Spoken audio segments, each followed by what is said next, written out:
Hello guys, मेरा नाम है अनस खान और मैं आप लोगों का दोबारा से स्वागत करता हूं अपने यूट्यूब चैनल एडिसन एकेडमी में। ये जो कोर्स है वो CBSE crash course for 2025 and 26। Basically ये जो कोर्स है वो हमने क्लास 10th और क्लास 12th के लिए डिजाइन किया है। क्यों? क्योंकि ये बोर्ड्स है तो 75 डेज का प्रोग्राम है ये। ऑफलाइन और ऑनलाइन दोनों बैचेस अवेलेबल है। Full syllabus coverage, daily test जो ऑफलाइन बैचेस में आ रहे हैं उनके लिए डेली टेस्ट है। साथ में प्रिंटेड नोट और डिजिटल नोट्स दोनों ही प्रोवाइड किए जा रहे हैं। लाइव और रिकॉर्डेड दोनों क्लासेस अवेलेबल है। डेडिकेटेड डाउट सपोर्ट है। अब बात ये आती है कि सर सब्जेक्ट कौन कौन से कवर है। जैसे अगर कोई पीसीएम में है तो उसके लिए फिजिक्स, केमिस्ट्री, मैथ। अगर किसी ने बायो ले रखा है तो बायोलॉजी भी कवर है। तो आर्ट्स के लिए भी political science, economy, history, geography, business study. अगर किसी को भी एनरोल करना है तो यहाँ पर दो नंबर दिए गए हैं। उनमें से किसी पे भी आप कॉल कीजिए, आपको कॉल पिकअप किया जाएगा और जो भी आपकी इंक्वायरी है वो सॉल्व कर दी जाएगी। चलिए बढ़ते हैं हमारे नेक्स्ट चैप्टर जिसका नाम है पॉलिनोमियल्स। तो चलिए शुरू करते हैं पॉलिनोमियल्स। तो 10th क्लास में पहला जो चैप्टर है उसका नाम है रियल नंबर और जो दूसरा चैप्टर है उसका नाम है पॉलिनोमियल। जैसे कि हमने फर्स्ट चैप्टर देखा था उसमें 9th क्लास की भी कुछ बातें थी। ऐसे ही पॉलिनोमियल को स्टार्ट करने से पहले कुछ 9th क्लास की भी बातें देख लेते हैं। देखिए 9th क्लास में सबसे पहले हमने देखा था वेरिएबल। अब वेरिएबल क्या होता है? ऐसी चीज जिसकी वैल्यू फिक्स ना हो, ठीक है, उसको हम वेरिएबल कहेंगे। अब जनरली हम एक्स लेते हैं, वाई लेते हैं और जेड लेते हैं। ऐसा नहीं, ये तीन ही, आप कुछ भी ले सकते हैं। पर जनरली पूरा मैथमेटिक्स में x y z are treated as a variable. अब आप कहोगे सर ये बात तो समझ में आ गई कि जिसकी वैल्यू चेंज हो रही है बार बार उसको हम वेरिएबल कहेंगे।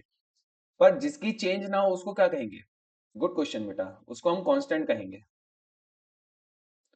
कांस्टेंट कहेंगे। अब देखो, 2 हो गया, 5 हो गया, एप्सिलॉन हो गया, log 4 हो गया, फिर कुछ और हो गया, ऐसे बहुत सारे नंबर हो गए। तो जितने भी नंबर्स है वो क्या है? वो एक कांस्टेंट है, क्योंकि वो चेंज नहीं होते। पूरी दुनिया के लिए ये 2 ये फिक्स्ड है और इसकी वैल्यू भी क्या है? फिक्स्ड है। 5 इसकी वैल्यू क्या है? 22/7। ये अप्रोक्सीमेट वैल्यू, ये मैं पहले चैप्टर में बता चुका हूँ। पर अभी के लिए मान लेते हैं तो ये 22/7 क्या है? फिक्स्ड है। एप्सिलॉन, ये आगे आप 11th में पढ़ोगे तो इसकी भी वैल्यू क्या है? फिक्स है।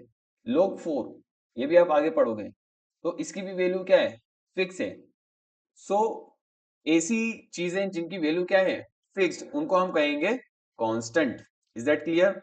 सो जिसकी वैल्यू चेंज हो रही है उसको बोलेंगे वेरिएबल्स और जिसकी वैल्यू चेंज नहीं हो रही मतलब फिक्स्ड है उसको हम बोलेंगे कांस्टेंट्स। फिर आगे आता है टर्म्स। ये टर्म्स क्या है सर? तो देखो, non zero part of an algebraic expression. ठीक है, जैसे मान लो लिखा है 2x+3।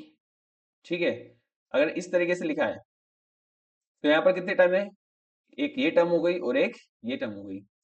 टर्म हमेशा सेपरेटेड होती है प्लस और माइनस साइन से। ठीक है, ऐसी एल्जेब्रिक एक्सप्रेशन जो कि सेपरेटेड हो प्लस और माइनस से उसको हम टर्म्स कह देंगे। अब देखिए कुछ बच्चे यहाँ पर करते हैं, सर यहाँ पर मैं +0 लिख लूँ तो? बेटा यहाँ पर देखो, नॉन जीरो पार्ट मतलब जीरो को हम टर्म नहीं मानेंगे। जीरो को हम टर्म नहीं मानेंगे। Is that clear? सो इन्हीं के कॉम्बिनेशंस को क्या कहते हैं? वेरिएबल और कांस्टेंट के कॉम्बिनेशन को क्या बोलते हैं? Algebraic expression.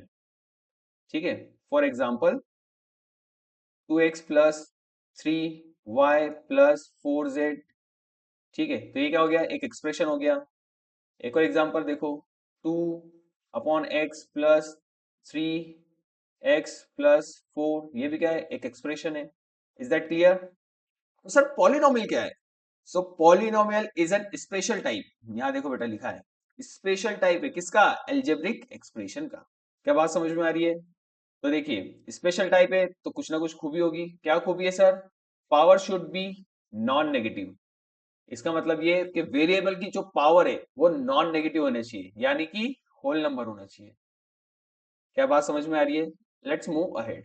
अब जैसे कि मैंने बताया कि वेरिएबल की जो पावर है शुड बी होल नंबर और नॉन नेगेटिव। तो क्वेश्चन यही है अब कि which of the following is a polynomial. ठीक है, सबसे पहले देखते हैं हमें यहाँ पर दो वेरिएबल दिख रहे हैं, एक्स एंड वाई। एक्स की पावर देखो और वाई की पावर कुछ नहीं तो वन मान लो, और वन को देखो, क्या ये होल नंबर है? बिल्कुल, इसका मतलब ये पॉलिनोमियल है। Let's move to the next question. इस वाले को देखिए, इसको मैं लिख सकता हूं एक्स प्लस, अब वन अपॉन एक्स को मैं लिख सकता हूं एक्स की पावर -1। अब देखो, शुरू वाले एक्स की पावर तो 1 है, लेकिन बाद वाले एक्स की पावर क्या नेगेटिव है? बिल्कुल।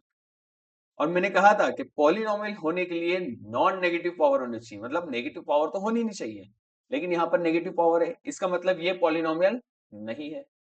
नेक्स्ट क्वेश्चन को देखिए, रूट एक्स को मैं लिख सकता हूं एक्स की पावर 1/2 प्लस 2।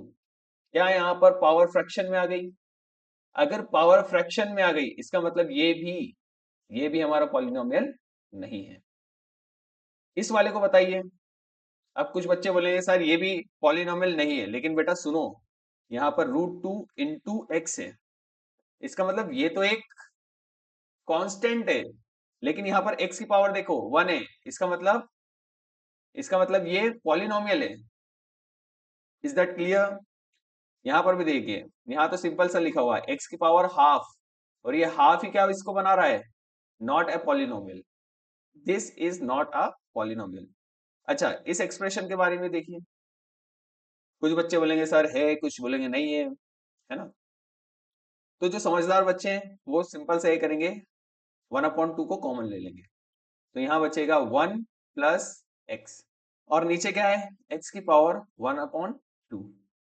तो इसको और इसको कैंसिल आउट कर सकते हैं, ये कैंसिल आउट हो जाएगा। अगर ये कैंसिल आउट हो गया तो ये हो जाएगा x+1, और ये पॉलिनोमियल है, इसका मतलब ये वाली भी क्या है? पॉलिनोमियल है। Is that clear?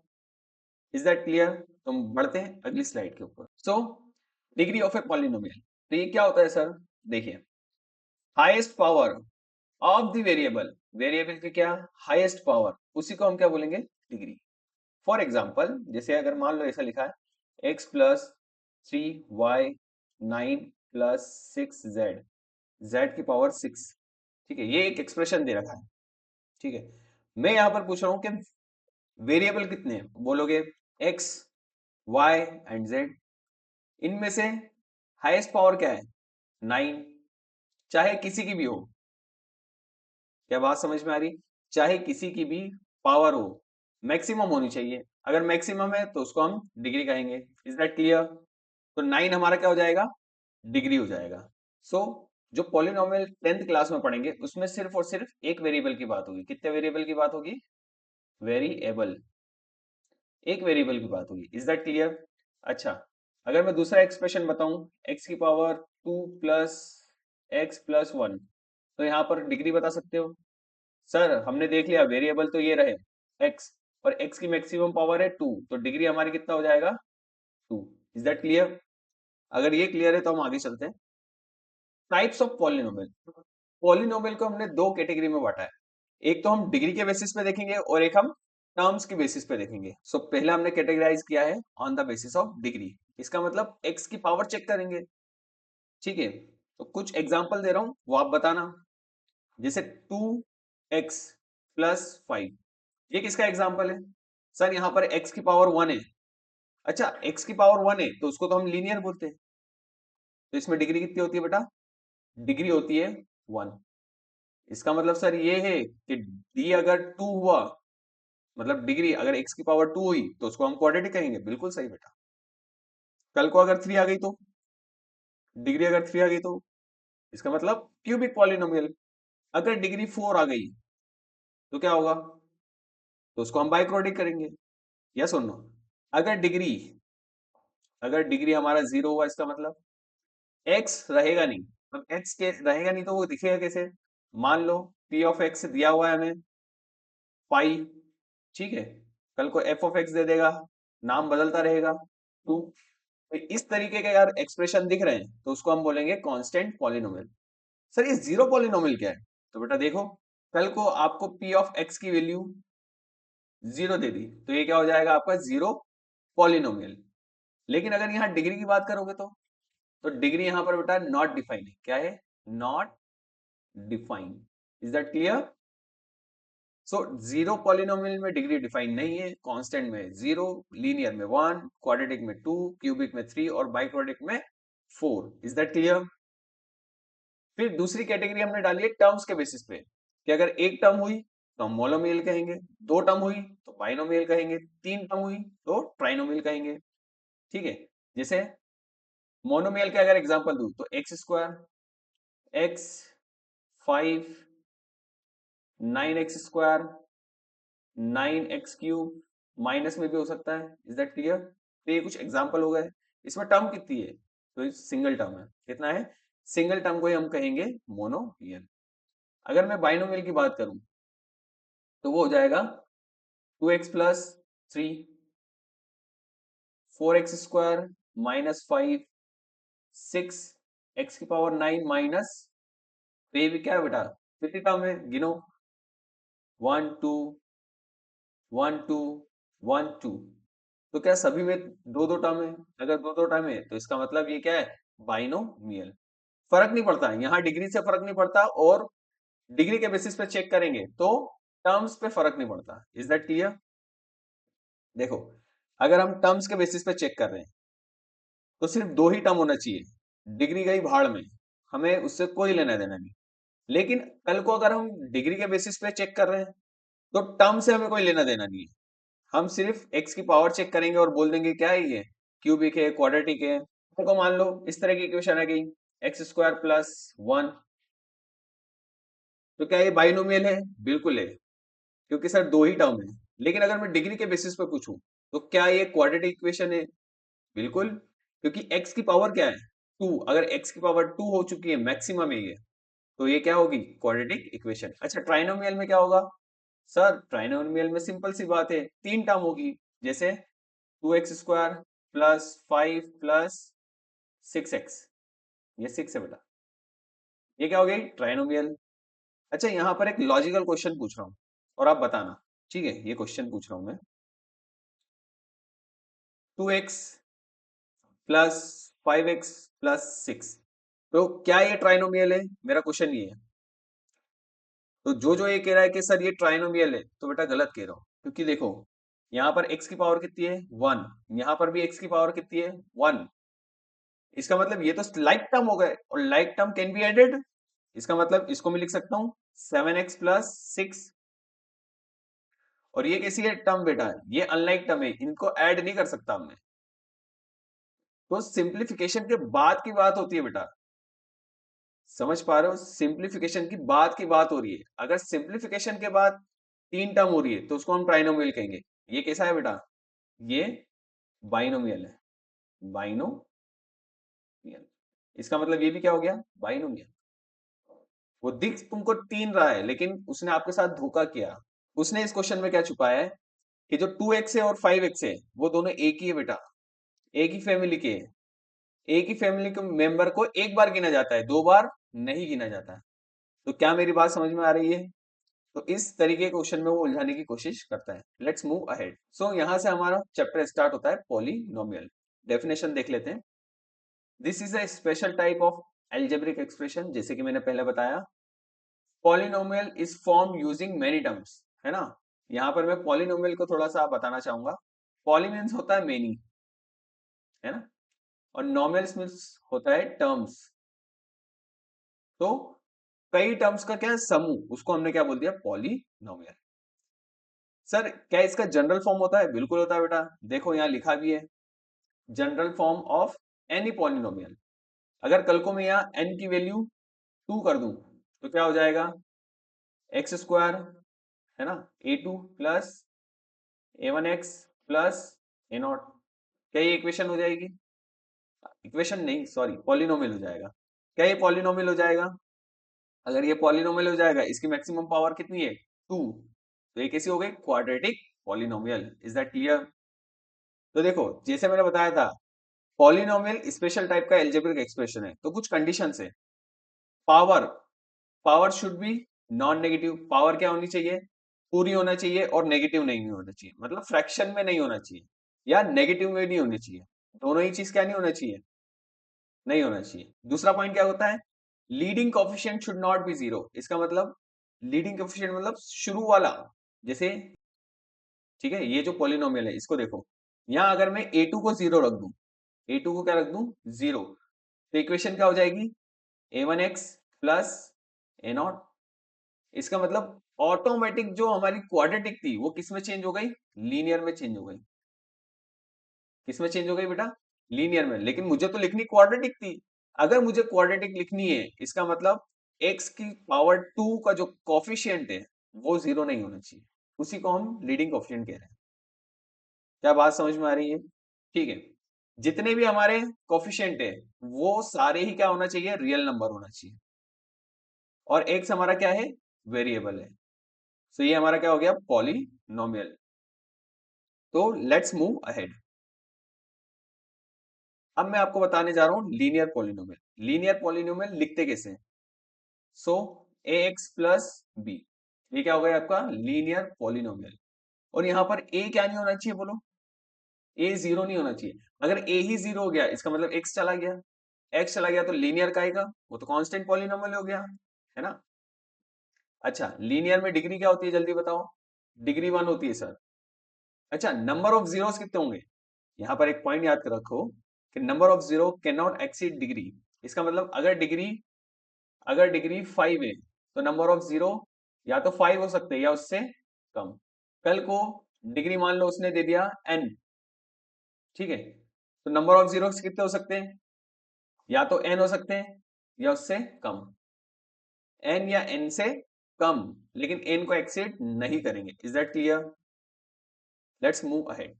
तो डिग्री यहाँ पर नंबर ऑफ जीरोस कितने हो सकते हैं, 1, ठीक है।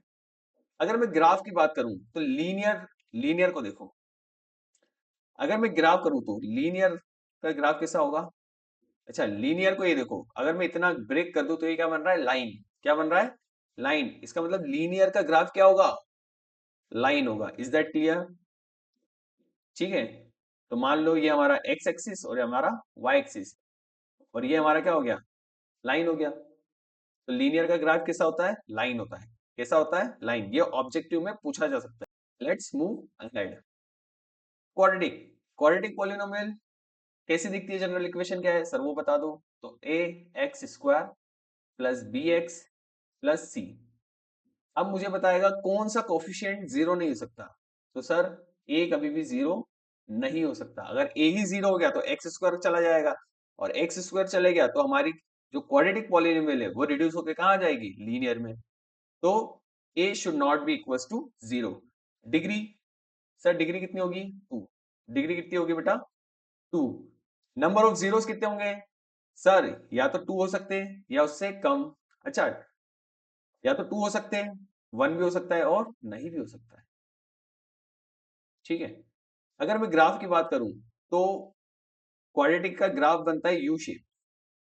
कैसा बनेगा, यू शेप्ड ग्राफ, है ना। या तो वो इस तरीके से दिखेगा या वो इस तरीके से दिखा, उल्टा भी तो हो सकता है ना बेटा। कुछ बच्चे पूछेंगे सर यही बता दो कब कौन सा बनेगा। देखो बेटा, अगर ए हमारा पॉजिटिव है तो यू बनेगा, क्या बनेगा, यू। अगर ए हमारा नेगेटिव है तो इन्वर्टेड यू बनेगा, क्या बनेगा, इन्वर्टेड यू। तो ये बात याद रखना। Let's move ahead. Cubic polynomial कैसे लिखी जाएगी, सिंपल सी बात, a x cube plus b x square plus c x plus d. और यहां पर भी ए क्या नहीं हो सकता, a should not be equal to zero. क्या बात समझ में आ रही है। अच्छा, डिग्री कितनी होगी, सर अलग ही दिख रहा है कि एक्स की मैक्सिमम पावर 3 है, तो डिग्री भी कितनी होगी, 3। अच्छा, नंबर ऑफ जीरोस कितने हो सकते हैं, सो नंबर ऑफ जीरो हो सकते हैं, 3 हो सकते हैं, 2 हो सकते हैं, 1 हो सकता है, जीरो जीरो नहीं हो सकता बेटा। अभी मैं बताऊंगा क्यों, ठीक है। अच्छा, इसका ग्राफ कैसे दिखता है, मान लो आपके पास ये है तो कुछ इस तरीके से दिखेगा आपको, या तो ऐसा कुछ दिखेगा या फिर आपको ऐसा दिखेगा। Is that clear. अब मैं बता रहा था कि यहाँ पर जीरो क्यों नहीं हो सकते। देखो बेटा, अगर डिग्री डिग्री अब अगर हमारी 2 हो सकती है, या तो वो इवन हो सकती है या फिर वो ऑड हो सकती है। अगर इवन हुई, मान लो जैसे कि 4 हुई, तो नंबर ऑफ जीरोस हमारे 4 या 4 से कम होंगे, है ना। इसका मतलब 1 हो सकता है, 2 हो सकता है, 3 हो सकता है, 4 हो सकता है और 0 भी हो सकता है। ऐसे ही ऑड में देख लो, अगर पावर 5 है तो मिनिमम नंबर ऑफ जीरोस कितने हो सकते हैं? 1। मैक्सिमम तो 5 हो सकते हैं, लेकिन मिनिमम कितने हो सकते हैं? सो 1। लेकिन इवन पावर रही तो मिनिमम कितने हो सकते हैं? 0। तो क्या बात क्लियर है? अगर डिग्री इवन है तो minimum number of zeros can be 0। अगर डिग्री ऑड हुई तो मिनिमम नंबर ऑफ जीरोस कितने? एक आएगा ही आएगा। Is that clear? ठीक है, लेट्स मूव अहेड। अब बारी है geometric meaning of zeros of a polynomial. Sir ये जीरोस का जो पॉलिनोमियल का फील है वो दिला दो। डेफिनेशन देख लेते हैं।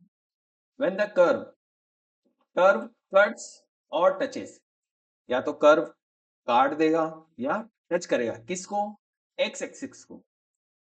तो जहां पर वो काटेगा उस पॉइंट को हम क्या बोलेंगे? Zeros of a polynomial. Is that clear? Sir बात समझ में नहीं है, हमें तो ग्राफ से बताइए। देखो, ये आपका क्वाड्रेंट है, ये मैंने एक कर्व बना दिया,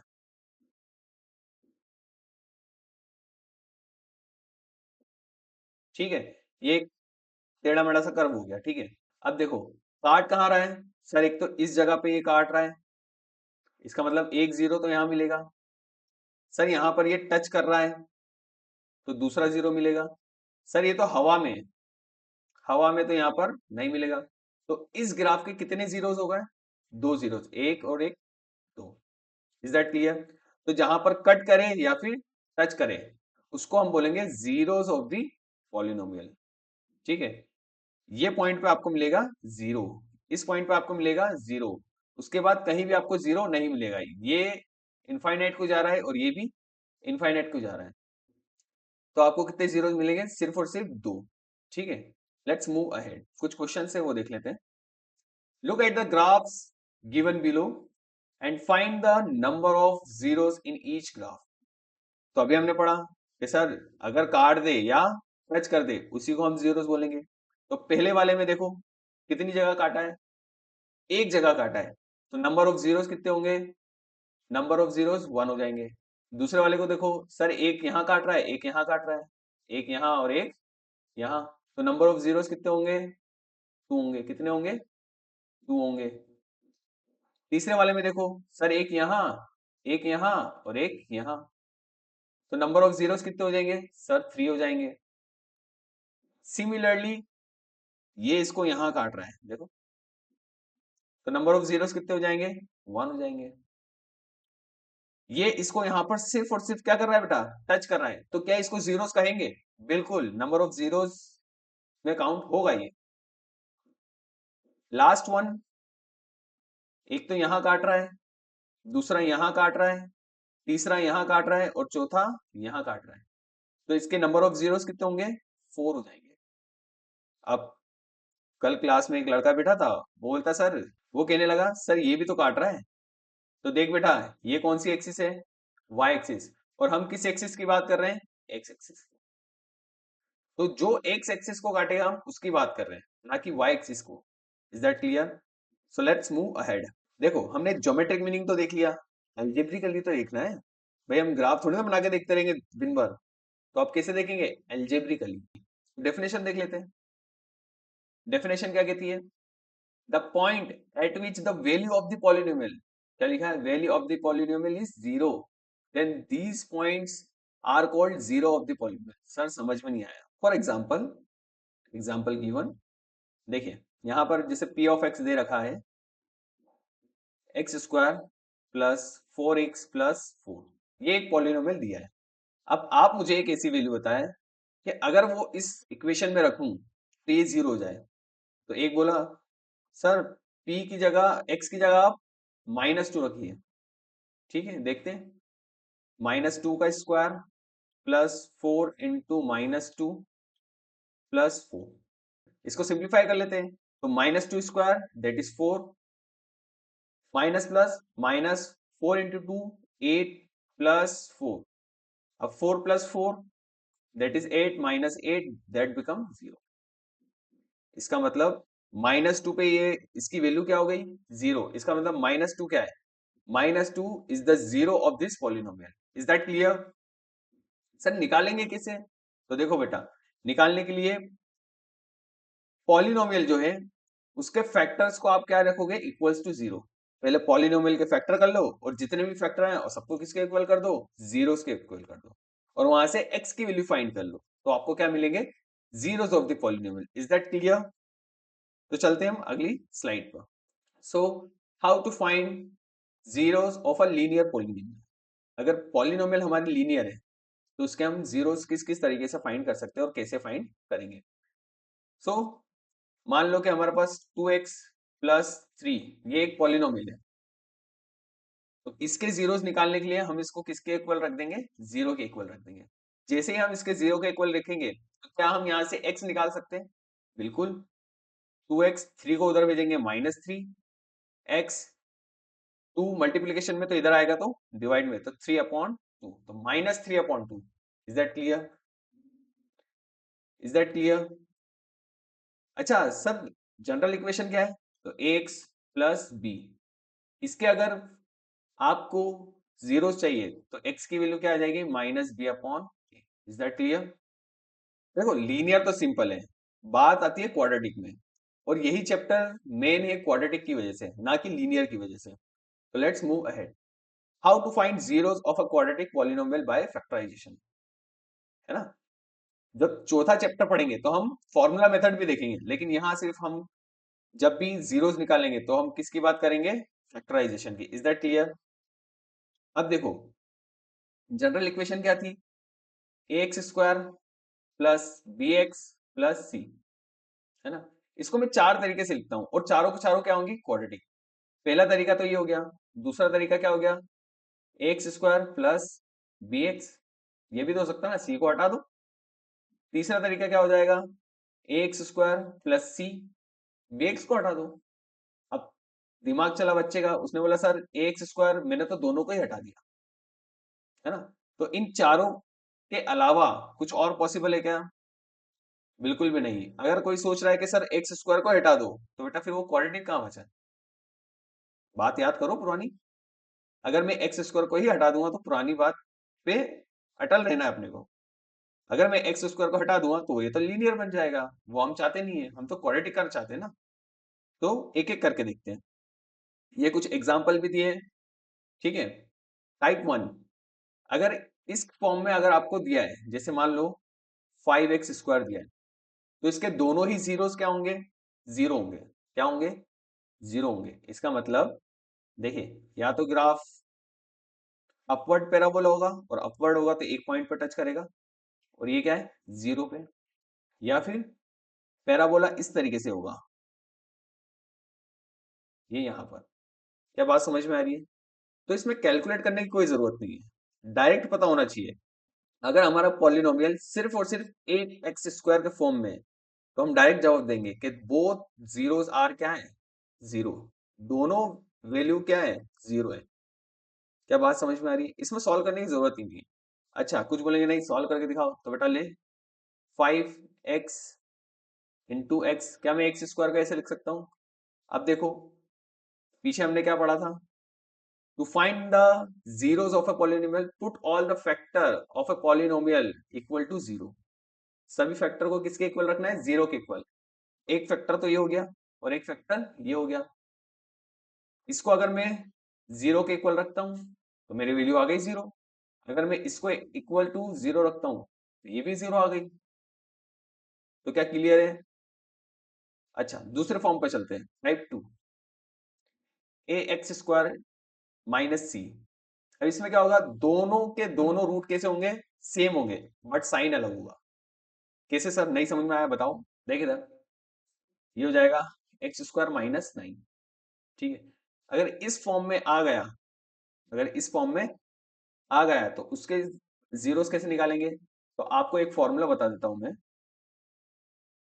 a² माइनस b², उसका फॉर्मूला होता है a प्लस बी और a माइनस बी,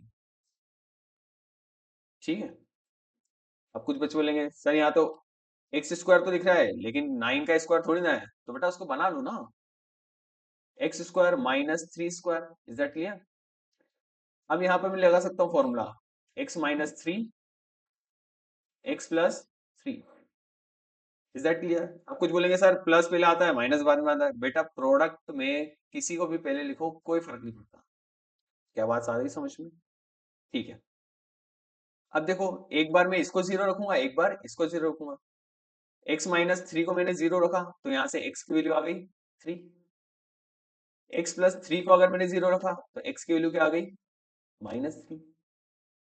तो क्या मैंने जो बोला था वो प्रूफ कर दिया?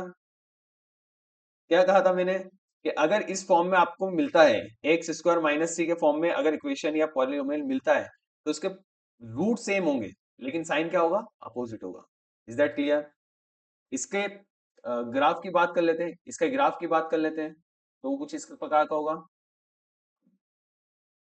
या तो वो ऐसा होगा या फिर वो ऐसा होगा। ठीक है, ये अगर -2 है तो ये कितना होगा? 2 होगा। ये अगर 3 है, -3 है तो ये कितना होगा? 3 होगा। Is that clear? होगा ये यू शेप ही, लेकिन किस किस तरीके से हो सकता है वो मैं आपको बता रहा हूँ। Let's move ahead. Type number 3, constant गायब होगा। इसमें क्या गायब होगा? कांस्टेंट गायब होगा। For example 5x square plus 10x। ठीक है, यहां से क्या मैं x कॉमन ले लूं? बिल्कुल। क्या 5 भी कॉमन आ रहा है? बिल्कुल। अगर मैं 5x कॉमन ले लेता हूं तो अंदर क्या बचेगा? x plus 2। Is that clear? अब मुझे यहाँ पर कई फैक्टर दिख रहे हैं, एक तो मुझे फैक्टर ये दिख रहा है और एक फैक्टर ये दिख रहा है। अगर मैं x को जीरो रखूंगा तो ये तो डायरेक्ट वैल्यू हो गई जीरो, और x प्लस 2 को अगर जीरो रखूंगा तो यहाँ से x की वैल्यू हो जाएगी -2। ठीक है, और यहाँ पर लिखा हुआ भी है कि एक जीरो तो आपका होगा जीरो और दूसरा जीरो क्या होगा? Non zero. इसका मतलब एक तो जीरो आएगा और एक कुछ नंबर आएगा। नेगेटिव भी हो सकता है, पॉजिटिव भी हो सकता है। सर इसका ग्राफ तो वो देख बैठा है कुछ तरीके से,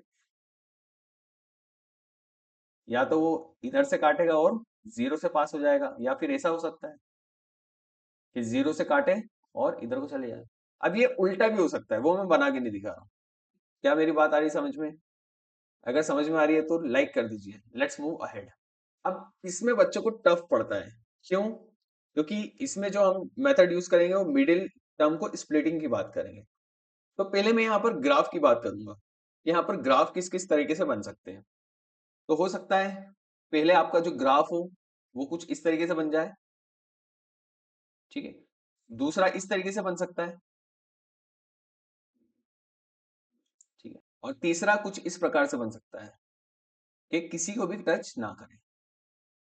ठीक है, तो यहाँ पर कितने जीरो मिले? दो मिले। यहाँ पर कितने मिले? एक मिला। और यहाँ पर तो जीरो ही नहीं मिले। तो मैंने बताया था कि अगर पावर x की इवन हो तो मिनिमम नंबर ऑफ जीरो आपके जीरो भी हो सकते हैं। तो क्या आपको इतनी बात समझ में आ रही है? ग्राफ से मैंने बता दिया, लेकिन अब इसके जीरोस फाइंड कैसे करेंगे तो वो देख लेते हैं। चलिए तो एग्जाम्पल से समझते हैं। हमें इक्वेशन दे रखी है x square plus 4x minus 21। तो देखिए एक्स स्क्वायर का कोफिशिएंट क्या है? एक्स स्क्वायर के साथ तो कोई भी नहीं है सर, इसका मतलब हम यहाँ 1 लिख सकते हैं। अच्छा, ए और सी को मल्टीप्लाई कीजिए, ए और सी को मल्टीप्लाई कीजिए, प्रोडक्ट क्या हो जाएगा? प्रोडक्ट हो जाएगा आपका -21। अगर एक्स स्क्वायर का कोफिशिएंट दिखाई नहीं दे रहा है तो आप लिख सकते हो 1। ठीक है, अब इन दोनों को मल्टीप्लाई करो, एक्स स्क्वायर का कोफिशिएंट और कांस्टेंट को मल्टीप्लाई करो, कितना आ रहा है? -21। Is that clear? दोनों का प्रोडक्ट क्या हो गया बेटा? -21। अभी माइनस को छोड़ दो, मैं ये पूछ रहा हूँ दो नंबर ऐसे बताओ जिसका प्रोडक्ट क्या हो? 21। तो आप बोलोगे सर 7 इंटू 3।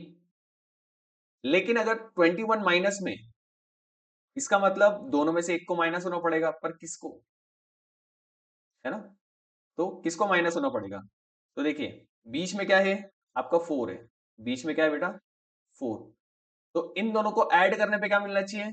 +4। इसका मतलब छोटा वाला माइनस होगा। अगर x का कोफिशिएंट पॉजिटिव है तो छोटा नंबर को माइनस होना पड़ेगा। अगर x का कोफिशिएंट नेगेटिव है तो बड़े नंबर को नेगेटिव होना पड़ेगा। सो हम लिख सकते हैं x square plus 7x minus 3x minus 21। Middle term को हमने स्प्लिट कर लिया किस में? 7 और 3 में। तो 7 के साथ भी x लिखना है और -3 के साथ भी क्या लिखना है, x लिखना है। अगर मैं इन दोनों को ऐड अप कर दूंगा तो वापस वही नंबर आ जाएगा। यही देखिए, इन दोनों को अगर ऐड अप कर दूं तो क्या आ जाएगा, +4 आ जाएगा। हमने इनको स्प्लिट किया ही इसलिए कि हम इसके क्या कर सके, फैक्टर कर सकते हैं। अब 2 के पेयर्स बना लो। तो मुझे ये 2 दिख रहे हैं, इसके मैं पेयर बनाऊंगा, और फिर लास्ट के ये 2 दिख रहे हैं, इनके पेयर बनाऊंगा। अच्छा, शुरू वाले में से क्या कॉमन आ रहा है, तो सर x। अगर मैं शुरू वाले में से x कॉमन ले लूं तो अंदर बचेगा x+7, यस और नो। और बाद वाले में क्या आ रहा है कॉमन, सर -3, तो क्या हो जाएगा, x+7 यहां पर भी बचेगा। अब कितनी टर्म दिखाई दे रही है, अब दिखाई दे रही है आपको 2 टर्म, एक टर्म ये और एक टर्म ये। दोनों में से क्या कॉमन ले सकते हो, सर x+7 कॉमन ले सकते हैं हम दोनों में से। जैसे ही आप x+7 कॉमन लोगे तो पहले वाले से बचेगा x और दूसरे वाले से बचेगा -3। क्या बात आ रही समझ में, क्या हमने फैक्टर्स निकाल लिए, बिल्कुल। अगर फैक्टर्स निकाल लिए तो एक फैक्टर ये हो गया, एक फैक्टर ये हो गया। एक बार इसको इक्वल टू 0 रख दो, एक बार इसको इक्वल टू 0 रख दो। जब पहले वाले को रखेंगे तो x+7 इक्वल्स टू 0, तो यहां से x की वैल्यू हो जाएगी -7, और x-3 को हम इक्वल्स टू 0 रखेंगे तो ये आ जाएगा x is equals to 3। Is that clear, clear है? तो नेक्स्ट वाले एग्जांपल को देखते हैं। सो 7 इंटू 6 कितना हो जाएगा बेटा, 7 6 42, प्रोडक्ट कितना आ गया, 7 इंटू 6 कितना आ गया, 42। अब दो नंबर ऐसे बताइए जिसको अगर मैं प्रोडक्ट करूं तो 42 आ जाए और ऐड करने पे क्या आ जाए, 17 आ जाए। तो कोई बता सकता है क्या? अब कुछ बच्चे को दिमाग चला होगा तो कहने लगे सर 14 इंटू 3 42 होता है, और 14 प्लस 3 17 होता है। सर ये कैसे पता चला आपको 17? बेटा बीच वाला नंबर देखो, बीच वाला नंबर देखो। तो बीच वाले नंबर को हम क्या लिख सकते हैं, सर 7x² 17 को लिख सकते हैं हम 14x प्लस 3x प्लस 6। इसका फैक्टर कर लेते हैं, तो यहां से दो दो के पेयर बना लेते हैं। तो ये हो जाएगा 7x, अंदर बचेगा x+2, यहां से आ जाएगा 3, तो यहां बचेगा x+2। अब एक फैक्टर ये रहा, सॉरी एक टर्म ये है और एक टर्म ये है, दोनों में से क्या कॉमन आ जाएगा, x+2 दोनों में से कॉमन आ जाएगा, अंदर बचेगा 7x+3। एक बार हम x+2 को इक्वल्स टू 0 कर लेते हैं, सो यहां से हमें x की वैल्यू मिल जाएगी, x इज इक्वल्स टू -2। एक बार हम 7x+3 को इक्वल्स टू 0 रख लेते हैं, सो यहां से वैल्यू आ जाएगी -3/7। Is that clear? अगर क्लियर है तो हम आगे बढ़ते हैं। Let's move to the next slide. Question दिया हुआ हमें, find the zeros of the polynomial. Polynomial हमें दे रखा है, फ्रैक्शन के फॉर्म में दे रखा है, ठीक है। तो इसके जीरोस निकालने के लिए क्या करेंगे हम, पॉलिनोमियल को इक्वल्स टू करेंगे 0 के। So x² minus 11/6x minus 5/3 equals to 0। So या तो आप एलसीएम ले सकते हो या फिर 6 से मल्टीप्लाई कर सकते हो, ठीक है। एलसीएम से मल्टीप्लाई भी कर सकते हो या डायरेक्टली एलसीएम भी ले सकते हो। सो 6 और 3 का एलसीएम होता है 6, सो यहाँ हो जाएगा 6x², ये हो जाएगा 11x minus 10 equals to 0। Is that clear? अब हम इसका फैक्टर कर लेते हैं। सो 6 इंटू 10 60, ठीक है, -16। अब मुझे ऐसे दो नंबर चाहिए जिसका प्रोडक्ट क्या हो, जिसको प्रोडक्ट करने पे -6 हो जाए और जिसको ऐड करने पे क्या हो जाए, -60। तो प्रोडक्ट करने पे मुझे मिलेगा 15 इंटू 4, 15 चौक 60, यस और नो। अब इन्हीं दोनों में से एक क्या होगा, नेगेटिव होगा। तो वो कौन सा नंबर होगा, तो हम बीच वाले टर्म को देखेंगे। सर ये तो -11 है, इसका मतलब ऐड करने पे क्या आना चाहिए, -11। तो बड़ा नंबर क्या होना चाहिए, नेगेटिव होना चाहिए, इसका मतलब -15 नेगेटिव होना चाहिए। तो बस इसको हम स्प्लिट कर लेते हैं, 6x² minus 15x plus 4x minus 10 equals to 0। बस सिंपल हो गया। अब ये दो दो के पेयर बना लेते हैं, एक पेयर ये हो गया, एक पेयर ये हो गया। यहां से क्या कॉमन आ जाएगा, 2x कॉमन आ जाएगा, 2 नहीं 3x कॉमन आ जाएगा। तो अंदर बचेगा 2x माइनस 5। यहां से क्या कॉमन आ जाएगा? तो यहां से 2 कॉमन आ जाएगा। जैसे हमने 2 कॉमन लिया तो यहाँ बचेगा 2 times of x minus 5 equals to 0। Again हमारे पास दो टर्म बन गई, एक टर्म ये, एक टर्म ये। दोनों टर्म में क्या कॉमन दिख रहा है? सर दोनों टर्म में 2x माइनस 5 हमें कॉमन दिख रहा है। जैसे हम इसको कॉमन लेंगे तो अंदर बचेगा 3x प्लस 2 इक्वल्स टू 0। अरे अब एक दफा हम 2x माइनस 5 को इक्वल्स टू 0 कर लेते हैं, और एक बार 3x प्लस 2 को इक्वल्स टू 0 कर लेते हैं। सो यहां से वैल्यू आ जाएगी 5/2, और यहां से x की वैल्यू आ जाएगी -2/3। Is that clear? क्या ये क्लियर है? Let's move to the next question. Find the value of k if one of the zeros of a quadratic polynomial this is -3। अच्छा, हमें पता है क्वाड्रेटिक के कितने रूट्स होते हैं, कितने जीरोस होते हैं? तो 2 जीरोस होते हैं, है ना। अगर 2 जीरोस होते हैं उसमें से एक हमें दे दिया है, इसका मतलब -3 पे इस पॉलिनोमियल की वैल्यू क्या होगी? अगर मैं इसको p ऑफ x नाम दे दूं, p ऑफ x क्या दे रखा है? k minus 1 x square plus के एक्स प्लस 1। अगर x की जगह में -3 रख दूं, इसका मतलब मेरे पास क्या आएगा? 0 आएगा। क्या आएगा? 0 आ गया। क्योंकि -3 क्या है? 0 है। किसका? क्वाड्रेटिक पॉलिनोमियल का। इसका मतलब -3 रखने पे 0 आना चाहिए। तो मैंने -3 रख दिया और मैंने लिख दिया कि क्या आना चाहिए? 0 आना चाहिए। ठीक है, तो जहां जहां x है वहां वहां क्या लिखोगे? -3। तो रख दो इक्वेशन में। ये हो जाएगा k minus 1 -3 square plus k into -3 plus 1 equals to 0। Simplify कर लीजिए। सो ये हो जाएगा 9k minus 1 minus 3k plus 1 equals to 0। इसको और सिंप्लीफाई कर लीजिए। 9k minus 9 minus 3k plus 1 equals to 0। अब 9k माइनस 3k ये हो जाएगा 6k, और -9 plus 1 that is 8 equals to 0। यहां से k की वैल्यू निकाल लो तो वो हो जाएगा k इज इक्वल्स टू 8/6। इसको सिंप्लीफाई करोगे तो हो जाएगा 4/3। Is that clear? Let's move to the next question. The zeros of a polynomial f of x is equals to 2x cube minus 5x square plus ax plus b are 2 and zeros। अच्छा, इस question में maximum power क्या है, यानी degree क्या है? Degree 3 है। इसका मतलब ज्यादा से ज्यादा जीरोस कितने हो सकते हैं? तो 3 हो सकते हैं, जिसमें से दो हमें दे दिए। दो हमें दे दिए क्यों? क्योंकि हमें ए और बी दोनों फाइंड करना है। अगर हमें एक वेरिएबल फाइंड करना होता तो एक जीरो देता। दो दिए, इसका मतलब दो वेरिएबल दिए। तीन वेरिएबल अगर दे देता तो उसको जीरोस भी तीन देने होते हैं। ठीक है, तो लेट्स मूव अहेड। हमें एफ ऑफ एक्स दे रखा है 2x³ minus 5x square plus ax plus b, ये हमें दे रखा है। सो ये हमें पॉलिनोमियल दे रखा है। अब इसके जीरोस कौन कौन से हैं? अब जीरो कौन कौन से हैं? एक तो 2 है और एक 0 है। अब कुछ लोग क्या करेंगे, पहले 2 रखेंगे, पर मैं कहता हूं कि पहले आप 0 रखो। अगर पहले आप 0 रखोगे तो a वाला जो टर्म है वो 0 हो जाएगा, है ना। ये वाला जो टर्म है ax वाला, ये 0 हो जाएगा, तो b की वैल्यू डायरेक्ट मिल जाएगी। फिर आप 2 रखिए ताकि b की वैल्यू निकालना आसान हो जाए। तो पहले मैं 0 रख रहा हूँ। एफ ऑफ 0 कितना हो जाएगा? 2 इंटू 0 का क्यूब माइनस 5 इंटू 0 का square plus a into 0 plus b equals to क्या है? 0, है ना। 2 रखने पे क्या आएगा? 0 आएगी वैल्यू।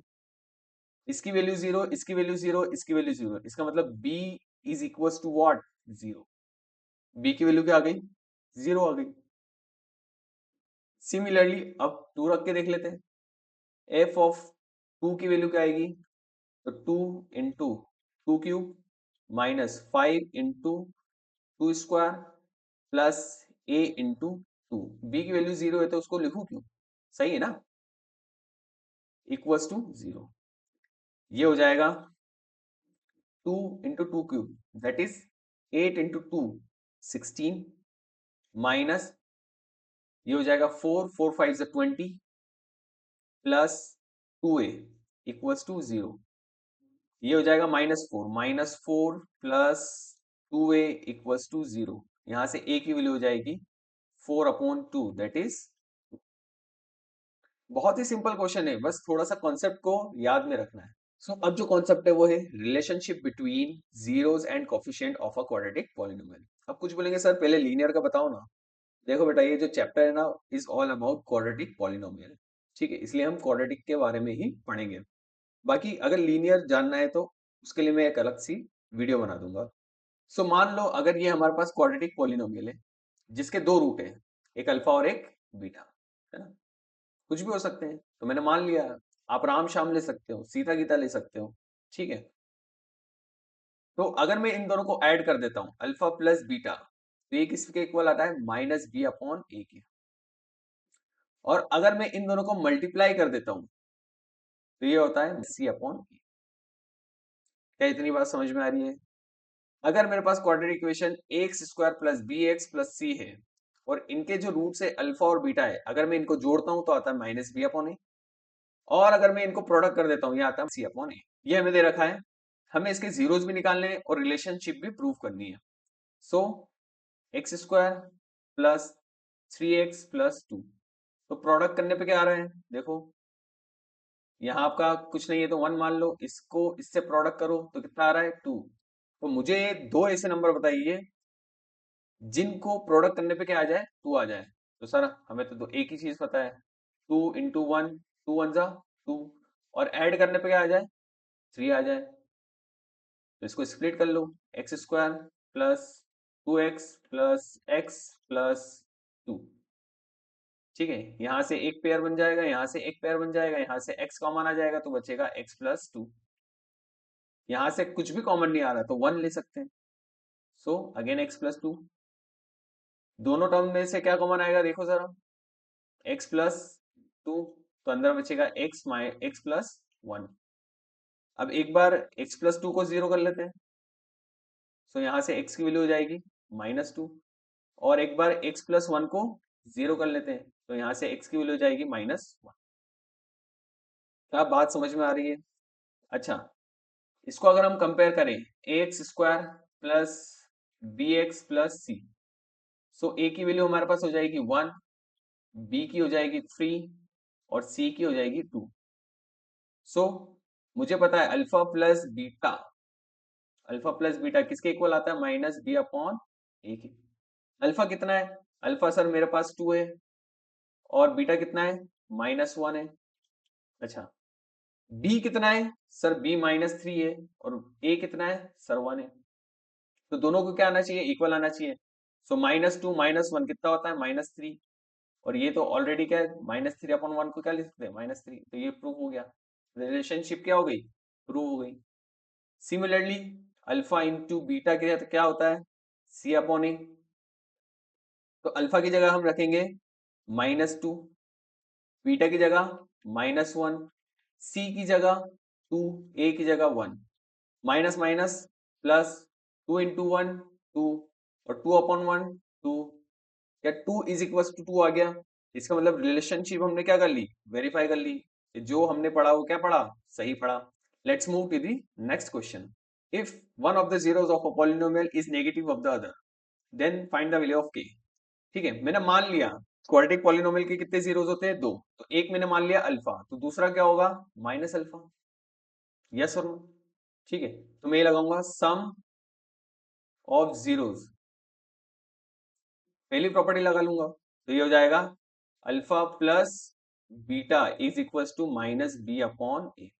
सो चीजों को पुट करने से पहले हम एबीसी देख लेते हैं। तो ये हो जाएगा हमारा ए, ये हो जाएगा हमारा बी, और ये हो जाएगा हमारा c. Is that clear? A हो जाएगा 4, बी हो जाएगा -8k, और सी क्या हो जाएगा माइनस। सो हम लिख सकते हैं alpha minus alpha.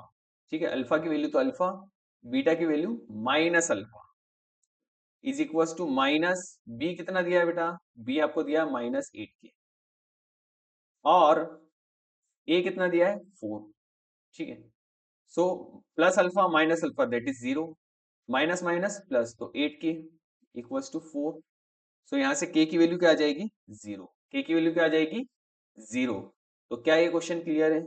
If one of the zeros of a polynomial this is reciprocal of the other. ठीक है, अगर एक जीरो मेरा अल्फा है तो दूसरा क्या है? रेसिप्रोकल। इसका मतलब 1/अल्फा। रेसिप्रोकल का मतलब ही ये होता है, अगर एक एक्स है तो दूसरा क्या हो जाएगा? 1/x। अगर एक जीरो मेरा अल्फा है तो दूसरा क्या हो जाएगा? 1/अल्फा। Is that clear? तो अब मैं यहां पर लिखा लूंगा product of the roots, product of zeros, है ना, जीरोस। देखो, अल्फा इंटू बीटा किसके इक्वल आता है? -c/a के। ये पूरा क्या हो जाएगा मेरा? ए। ये क्या हो जाएगा? बी। और ये क्या हो जाएगा? सी। सो अल्फा कितना दिया है? अल्फा। बीटा कितना है? 1/अल्फा। सी कितना है? सो 6a। और ए कितना है? ए स्क्वायर प्लस 9। सो अल्फा से अल्फा कैंसिल आउट हो गया, ये हो जाएगा 1 इक्वल्स टू 6a/a² + 9। इसको सिंप्लीफाई कर लेते हैं, ये हो जाएगा a² + 9 equals to 6a। 6a को इधर ले आओ, है ना, तो ये हो जाएगा a² - 6a + 9 equals to 0। Again इसके अब क्या करना है? फैक्टराइजेशन करना है। तो प्रोडक्ट क्या होना चाहिए? प्रोडक्ट होना चाहिए 9। कितना होना चाहिए? 9। तो कौन कौन से नंबर है जिनका प्रोडक्ट 9 है? सर 3 × 3 9 आ जाएगा। और इनको ऐड करने पे कितना आना चाहिए? सो 6 आना चाहिए। Is that clear? तो हम रख लेंगे a² - 3a - 3a + 9। अब दो दो के पेयर बना लो, एक पेयर ये हो गया, एक पेयर ये हो गया। यहाँ से a कॉमन आएगा तो अंदर बचेगा a - 3। यहाँ से -3 कॉमन ले लो तो अंदर बचेगा a - 3। अगेन एक पेयर ये, एक पेयर ये, यस और नो? सो a - 3 यहाँ से कॉमन आ गया, अंदर बचेगा a - 3। ठीक है, तो किसी को भी देखो, दोनों फैक्टर क्या है? सेम है, तो किसी एक को रख लो। a - 3 इक्वल्स टू 0 रख लो, तो a की वैल्यू क्या आ जाएगी? 3। अब कुछ बोलेंगे सर दूसरों को, बेटा उसको भी रखेगा तो 3 ही आएगा। तो किसी एक को रख लो, जब दोनों ही सेम सेम दिख रहे तो किसी एक को सॉल्व कर लो। Is that clear? Let's move. If यहां पर कुछ मिसिंग है, यहां पर आएगा अल्फा और यहां पर आएगा beta. If alpha and beta are the zeros of the polynomial, then find the value of alpha plus beta minus alpha into beta। ठीक है, तो मेरे पास a, b और c की क्या क्या वैल्यू, कोई मुझे बताएगा? सर a आपके पास है 1, b है -3 और c है 4। ठीक है बेटा, मुझे सम ऑफ रूट्स कोई बताएगा? अल्फा प्लस बीटा, सर वो तो -b/a होता है। और माइनस बी कितना है बेटा? -3। और ए कितना है? 1। तो ये हो जाएगा हमारे पास 3। कितना हो जाएगा? 3। अल्फा इंटू बीटा बता दो। सर वो होता है c/a। सी की वैल्यू कितनी है? 4। ए की वैल्यू कितनी है? 1। तो ये हो जाएगा 4। अब मेरे को किसका वैल्यू फाइंड करनी है? तो मुझे फाइंड करना है alpha plus beta minus alpha into beta. Alpha plus beta कितना है मेरे पास? वो है हमारे पास 3। यस और no? Minus alpha into beta कितना है? तो 4। 3 - 4 कितना होता है बेटा? -1। तो बहुत ही सिंपल क्वेश्चन है। इस क्वेश्चन में क्या करोगे? सबसे पहले अल्फा प्लस बीटा और अल्फा इंटू बीटा की वैल्यू निकाल लो। जब ये निकल जाएंगे तो उसको एक्सप्रेशन में रख दो, तो सवाल हमारा हल हो जाएगा। नेक्स्ट, इफ यहां पर भी देखो अल्फा और बीटा का मिसिंग है, अल्फा और beta. Alpha and beta are the zeros of the polynomial x² - 13x + 12, then find the value of 1/alpha plus 1/beta minus alpha into beta। तो जैसा कि हमने पिछले वाले क्वेश्चन में देखा, ए बी सी की वैल्यू निकाल लेते हैं पहले। ए की वैल्यू 1, बी की वैल्यू -13 और सी की value 12। So alpha plus beta क्या होता है? -b/a। माइनस बी की वैल्यू क्या है? -13। ए की वैल्यू क्या है? 1। सो ये हो जाएगा 13। अल्फा प्लस बीटा कितना आया? 13। अल्फा इंटू बीटा, सर ये होता है c/a। सी की वैल्यू कितनी है? 12, ए की वैल्यू कितनी है 1, सो ये हो जाएगी 12। सो अल्फा प्लस बीटा आया हमारे पास 13 और अल्फा इंटू बीटा आया 12। अब हमारे पास एक्सप्रेशन क्या है sir, 1 upon alpha plus 1 upon beta minus alpha into beta. ठीक है, मैं इन दोनों को पहले देखता हूं, मैं इनका एलसीएम ले लेता हूं। तो एलसीएम क्या आएगा, अल्फा इंटू बीटा। अल्फा से डिवाइड करोगे तो बीटा बचेगा, तो बीटा यहाँ आ जाएगा, और बीटा से डिवाइड करोगे तो अल्फा बच जाएगा, माइनस अल्फा इंटू बीटा। अब हमारे पास अल्फा प्लस बीटा की वैल्यू है, वो है 13, और अल्फा इंटू बीटा की value 12, minus alpha into beta कितना है हमारे पास 12, कितना है 12। तो इसकी वैल्यू हम देख लेते हैं। सो इसको सिंप्लीफाई कर लो, ये हो जाएगा 13 माइनस 12 स्क्वायर अपॉन 12। इसको सिंप्लीफाई करोगे तो ये हो जाएगा 13 माइनस 144 अपॉन 12, और ये हो जाएगा 131 माइनस का upon 12। Is that clear? So let's move ahead. यहां पर भी अल्फा और बीटा का गायब है बेटा, अल्फा और beta. If alpha and beta are the zeros of the polynomial k square plus 4x plus 4 such that alpha square plus beta square कितना है बेटा 24। क्या बात आ रही समझ में? Alpha square plus beta square कितना है 4। तो यहाँ पर पहले ए बी सी की वैल्यू निकाल लेते हैं, ए बी और सी। ए कितना है हमारे पास के, बी कितना है 4, सी कितना है 4। अल्फा इंटू बीटा निकाल लेते हैं, अल्फा प्लस बीटा और अल्फा इंटू बीटा, है ना। अल्फा प्लस बीटा कितना है माइनस बी अपॉन ए, माइनस बी की जगह रखेंगे 4 और ए की जगह के, तो 4 अपॉन के। ये होता है सी अपॉन ए, तो यहाँ पर भी कितना हो जाएगा, सी की जगह रखेंगे 4 और ए की जगह के। ठीक है, अब हमें दे रखा है alpha square plus beta square दे रखा है। अब क्या मैं ऐसा करूं कि मेरे पास alpha into beta, alpha plus beta और alpha square plus beta square का रिलेशन आ जाए। तो एक फॉर्मूला है, वो फॉर्मूला है ए प्लस बी का होल स्क्वायर। तो इसको हम लिख सकते हैं a square plus b square plus alpha into beta का ट्वाइस। यस और नो? सो यही फॉर्मूला हम यूज करेंगे, अल्फा प्लस बीटा का स्क्वायर कर लो तो आपको मिलेगा alpha square plus beta square plus 2 times of alpha into beta. Alpha plus beta आपको दिया है -4 अपॉन के, सो यहां से इसका स्क्वायर आ जाएगा। ये आपको दे रखा है 24, कितना दे रखा है 24, plus 2 times of alpha into beta दे रखा है 4 अपॉन के। सो इसको सिंप्लीफाई करोगे तो ये हो जाएगा 16 के square upon equals to 24 plus 8 के।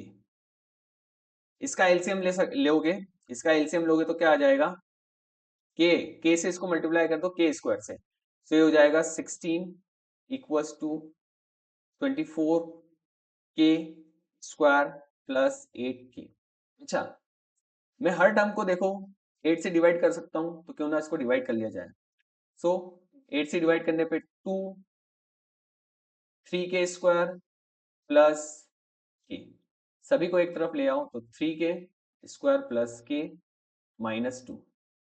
अब इन दोनों को प्रोडक्ट कीजिए तो प्रोडक्ट कितना आएगा -6। कितना आ रहा है -6। तो कोई दो ऐसे नंबर जिनको प्रोडक्ट करने पे -6 आ जाए तो 3 इंटू 2, लेकिन हमें क्या चाहिए 1।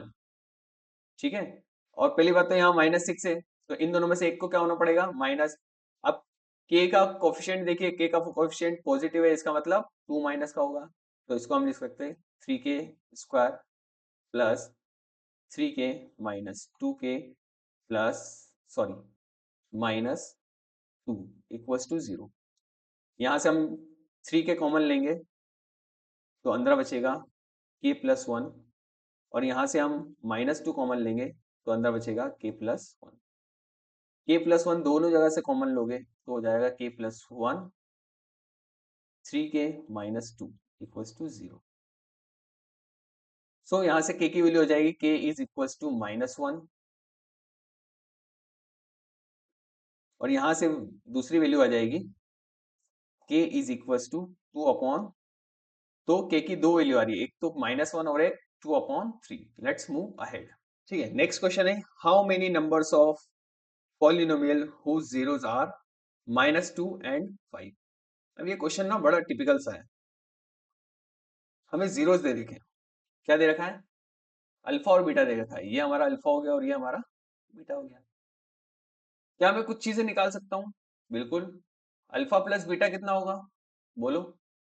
तो -2 + 5, ये हो जाएगा 3, राइट। और ये किसके इक्वल होगा, -b/a। अल्फा इंटू बीटा, क्या मैं ये निकाल सकता हूँ? बिल्कुल। सो -2 × 5, ये हो जाएगा हमारे पास -10, जो कि होगा c/a के इक्वल। अब पॉलिनॉमियल बनाने के लिए मैं आपको फॉर्मूला दे रहा हूं, वो आप डायरेक्ट याद कर लीजिए। वो होता है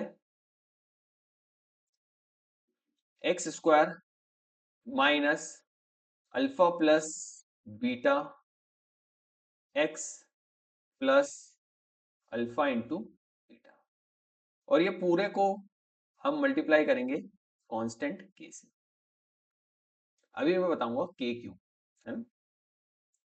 देखिए, सो k times of x² minus alpha plus beta कितना है, अल्फा प्लस बीटा है 3, तो सो 3x plus alpha into beta कितना है, -10।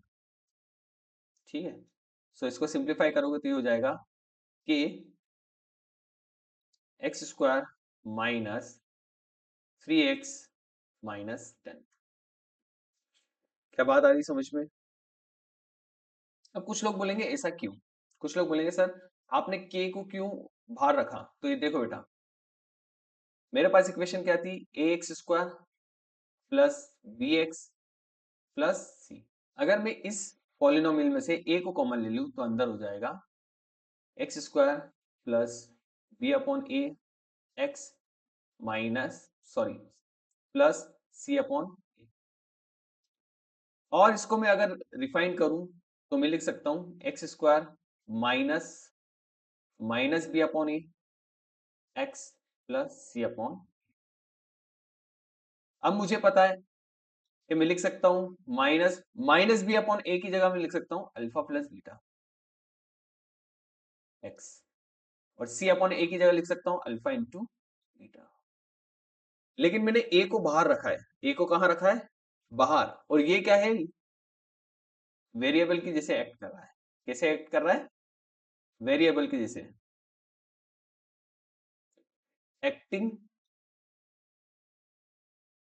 As a variable. कैसे एक्ट कर रहा है, वेरिएबल का।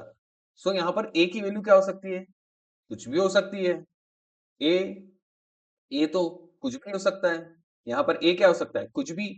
इसका मतलब नंबर ऑफ पॉलिनोमियल कितनी होगी, इनफाइनाइट। जब ए ही फिक्स नहीं है तो नंबर ऑफ पॉलिनोमियल कैसे फिक्स हो सकती है। ए को अगर मैं 1 रखूंगा तो एक पॉलिनोमियल, 2 रखूंगा तो दूसरी हो जाएगी, 3 रखूंगा तो तीसरी। इसका मतलब ए क्या है, a can be anything. So number of polynomial, number of polynomial क्या हो सकती है, इनफाइनाइट, इनफाइनाइट हो सकती है। भाई एक दो नहीं आएगी, लाखों करोड़ों आएगी, और वो हमें नहीं पता कितनी आएगी। तो क्या ये क्वेश्चन समझ गए हो? अगर ये क्वेश्चन समझ गए हो तो let's move to the next question.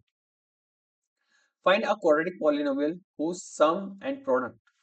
देखो, ये जो पहला वाला है ये अल्फा प्लस बीटा है, और ये जो दूसरा वाला है ये अल्फा इंटू बीटा है। और हमें फॉर्मूला पता है कि हम लिखेंगे k times of x² minus alpha plus beta x plus alpha into beta. अब सबसे बच्चों वाला क्वेश्चन है, पहले जो 1/4 दे रखा है उसको अल्फा प्लस बीटा की जगह रख दो, और जो दूसरा वाला दे रखा है दैट इज -1 उसको अल्फा इंटू बीटा की जगह रख दो। सो पहले वाले का आंसर आ जाएगा k times of x square minus 1/4x plus -1। सो इसको सिंप्लीफाई करोगे तो हो जाएगा कि एक्स स्क्वायर माइनस 1/4x -1। ठीक है, इसका एलसीएम भी ले सकते हो पर मुझे नहीं लेना, आप ले सकते हो। अच्छा, इसके लिए देखो, ये हो जाएगा k times of x square minus 3x plus 1/3। आप इसका एलसीएम ले सकते हो, अगेन आई एम टेलिंग। इसको देखो, k times of x square minus alpha into beta, alpha plus beta की जगह क्या रखेंगे, 0x plus c/a, that is alpha into beta, उसकी जगह रखेंगे 5। तो ये हो जाएगा k times of x square plus, sorry, हाँ, प्लस 5। Is that clear? तो बहुत ही बच्चों वाला क्वेश्चन है, बस कुछ कुछ चीजें याद होना चाहिए। ठीक है, मैं आपको की पॉइंट्स भी प्रोवाइड कर दूंगा ताकि आपको ज्यादा चीजें ढूंढना ना पड़े। जितने भी फॉर्मूले में एक शीट में बना के दे दूंगा। ठीक है, let's move to the next question. The polynomial 2x square minus 3x plus 1 has 0 as, यहां पर भी क्या आएगा, अल्फा और बीटा। मतलब जो 2x square minus 3x plus 1 है, इसके जो रूट है अल्फा और बीटा दे रखे। Now form a quadratic polynomial whose zeros are 3 alpha and 3 beta. ठीक है, सबसे पहले हम अपना रिलेशन निकाल लेते हैं। पहले पॉलिनोमियल लिख लेते हैं। 2x square minus 3x plus 1, ये क्या दे रखा है हमें, पॉलिनोमियल। ए क्या दे रखा है, ए हमारे पास है 2, बी क्या है -3, और सी क्या है, सी हमारे पास 1। सो अल्फा प्लस बीटा निकाल लेते हैं, वो कितना हो जाएगा बोलो। सो अल्फा प्लस बीटा होता है सर -b/a, माइनस बी कितना दिखा है, -3/a, दैट इज 2। तो ये हो जाएगा 3 अल्फा इंटू बीटा, ये निकाल लेते हैं। ये कैसा, ये क्या होता है, c/a, यस और नो। सी की जगह रखेंगे हम 1 और ए की जगह रखेंगे 2, तो ये हो गया 1/2। अब मुझे नई इक्वेशन निकालनी है, नई इक्वेशन बनानी है। अब मुझे नई पॉलिनोमियल बनानी है, तो उसका मुझे सम ऑफ रूट और प्रोडक्ट ऑफ रूट पता होना चाहिए। अगर नहीं पता तो मैं निकाल लेता हूं। ठीक है, फॉर न्यू पॉलिनोमियल। अब यहां से वर्क किसके लिए शुरू हो रहा है, पॉलिनोमियल के लिए, नई वाली के लिए। सो सम ऑफ रूट्स निकालूंगा मैं। सो 3 अल्फा प्लस 3 बीटा, यहां से 3 कॉमन आ जाएगा, तो alpha plus beta. Alpha plus beta मेरे पास है, जो कि है 3 टाइम्स 3/2, जो कि हो जाएगा 9 मतलब alpha plus beta sum of root तो निकाल चुका मैं। अब प्रोडक्ट ऑफ रूट निकाल लेते हैं। ये होगा 3 अल्फा इंटू 3 बीटा। इसको मैं लिख सकता हूं 9 times of alpha into beta. 9 तो वैसे के वैसे ही, अल्फा इंटू बीटा की वैल्यू मेरे पास 1/2 है। सो ये हो जाएगा 9। सो दोनों ही वैल्यू क्या आ रही है, सेम आ रही है। सम ऑफ रूट और प्रोडक्ट ऑफ रूट दोनों ही क्या आ रहे हैं, सेम आ रहे हैं। नई पॉलिनोमियल लिख लेते हैं, वो हो जाएगा k times of x square minus 3 alpha plus 3 beta x plus 3 alpha into 3 beta. So सबकी वैल्यू पुट कर दीजिए, तो ये हो जाएगा x square minus 3 alpha 3 beta की वैल्यू है 9/2x plus 3 alpha into 3 beta की वैल्यू है हमारे पास 9/2। सो ये हमारा आंसर होगा। Is that clear? एलसीएम लेने के बाद अगर मैं इस इक्वेशन को लिखूं तो ये हो जाएगा 2k, है ना, 2 से इसको मल्टीप्लाई कर दो, तो 2k 2x square minus 9x plus 9। और ये कांस्टेंट है, तो कांस्टेंट को कांस्टेंट से मल्टीप्लाई करो, कांस्टेंट ही मिलेगा। सो यहां पर हमारा चैप्टर होता है समाप्त। I hope you understood all the things which I delivered you. Thank you.